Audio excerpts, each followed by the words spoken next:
금리 인하하면 주식 오르는 거 아닌가요? 그런데 왜 주식을 팔아야 되지? 라고 생각하셨나요? 그런 분들은 이 영상 꼭 시청하시기 바랍니다. 이 영상에서는 금리 인하에 대한 새로운 관점을 제시합니다. 보통 금리 인하를 하면 주식의 가격은 상승한다 라고 인지하시고 계실 겁니다. 그러나 얼마만큼 금리 인하를 하는지에 따라서 주식의 가격은 올라갈 수도 혹은 내려갈 수도 있습니다. 오늘 영상에서 제가 말씀드리는 이 시나리오들을 숙지해 놓으시면 앞으로 다가올 금리 인하기에 조금 더 유연하게 대처하실 수 있을 겁니다. 그러니까 이 영상 끝까지 시청하시고 새로운 인사이트 얻어 가셨으면 좋겠습니다.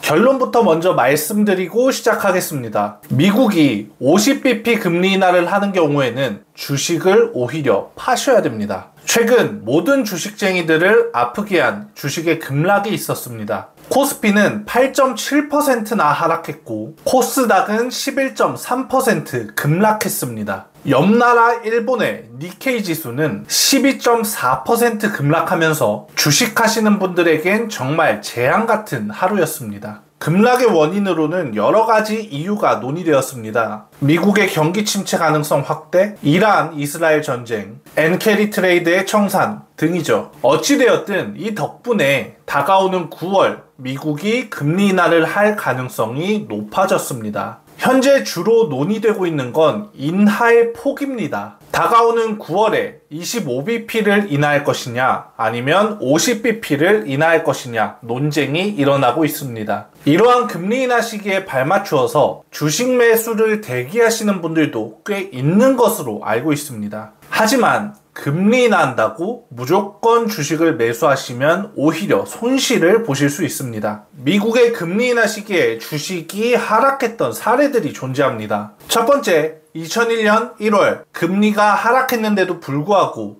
S&P 500의 지수도 하락했습니다. 2001년 1월 미국의 기준금리는 6.5%였는데 2002년 1월까지 1.75%로 인하했습니다. 같은 기간 S&P 500 지수는 1381에서 1081로 무려 21%나 하락했습니다. 둘째, 2007년 9월 글로벌 금융위기 초기 단계에서 연준은 2009년 1월까지 금리를 인하했지만 이 기간 동안 지수는 무려 46%나 하락했습니다. 셋째, 2019년 7월 미국은 금리를 인하했지만 약 한 달 동안 지수는 5%나 하락했죠. 왜 금리 인하에도 불구하고 이 지수들은 하락했을까요? 사실 위 세 가지 케이스에 공통점이 존재합니다. 바로 경기 침체의 우려가 커진 시점에서 금리 인하를 단행했다라는 점입니다. 예를 들어 설명을 해보면 금리 인하가 시작되면 이제 경기가 활성화될 거야. 그래서 기업의 이익도 늘어나지. 그러면 자연스럽게 우리의 주식의 가격도 올라가겠네? 라는 입장이 있을 수 있고 금리 인하가 되어도 앞으로 경제는 침체가 계속될 거야. 경기가 계속 침체되니까 금리도 당연히 계속 내려가야겠지. 경기 침체 탓에 기업의 이익은 줄어들 거고 우리의 주식의 가격도 하락할 거야. 라는 입장도 있을 수 있습니다. 이제 조금은 이해가 되시나요? 어찌되었든 위 사례를 통해서 우리는 한 가지를 깨달았습니다. 경기 침체의 우려가 커진 시점에서 금리 인하를 하면 주식은 내려간다 라는 것이죠.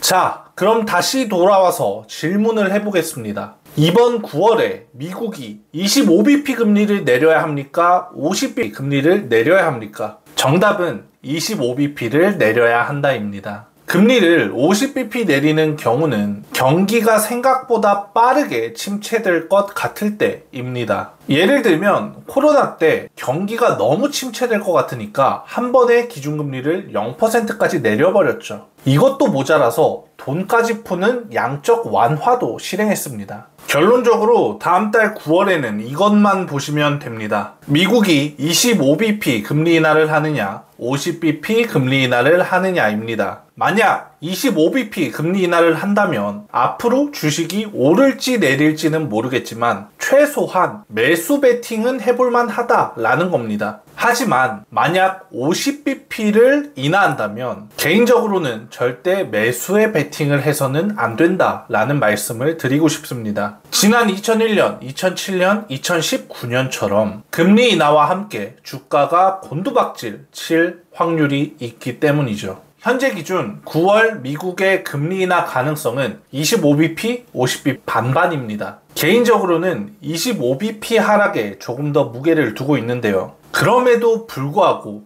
혹여나 50bp 금리 인하를 한다면 오늘 이 영상 보신 거 절대 꼭 잊지 마시고 매수 버튼에서 손을 떼시길 바랍니다. 저는 성장은 불만족으로부터 온다고 생각합니다. 현재 내가 가진 돈이 부족하다고 느껴질 때 더 많은 돈을 벌려고 노력합니다. 영어를 못하는 내가 불만족스러울 때 영어 공부를 시작하게 됩니다. 배가 불뚝 나온 거울에 비친 내 모습이 불만족스러울 때 운동을 시작하게 됩니다. 이러한 불만족을 하나하나 채워 나감으로써 자존감이라는 것이 조금씩 채워질 것이고 점점 더 괜찮은 나로 발전해 나가는 것이죠. 그런데 요즘 저는 조금 다른 생각을 합니다. 성장이 불만족으로부터 온다면 모든 것을 만족한 뒤에는 오히려 나는 성장할 수 없는 상태가 되어버린 것 아닌가? 라는 의문점이 생겼습니다. 이 논리대로라면 결국 미래에 완벽할 것이라고 생각했던 나의 모습은 더 이상 성장할 수 없는 삶을 살고 있는 나일 것이기 때문입니다. 많은 고민 끝에 저는 판을 바꾸기로 했습니다.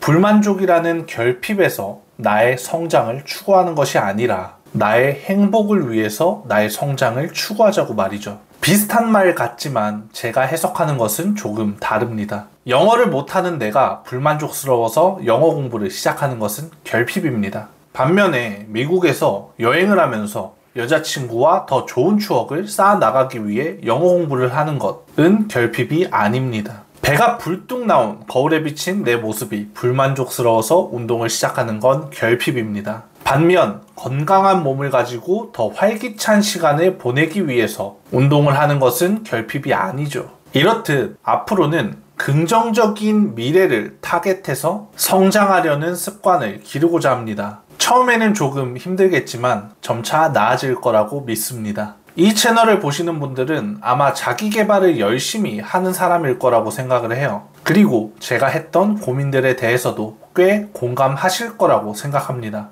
혹여나 지금 불만족을 동력으로 성장을 하고 계신 분들은 지금부터라도 행복한 미래를 만들고자 하는 마음을 동력으로 바꾸어 보시길 추천드립니다. 만약 그렇게 된다면 점차적으로 풍성해지는 삶을 살게 될 것이라고 확신합니다. 오늘도 돈이만이었습니다. 감사합니다.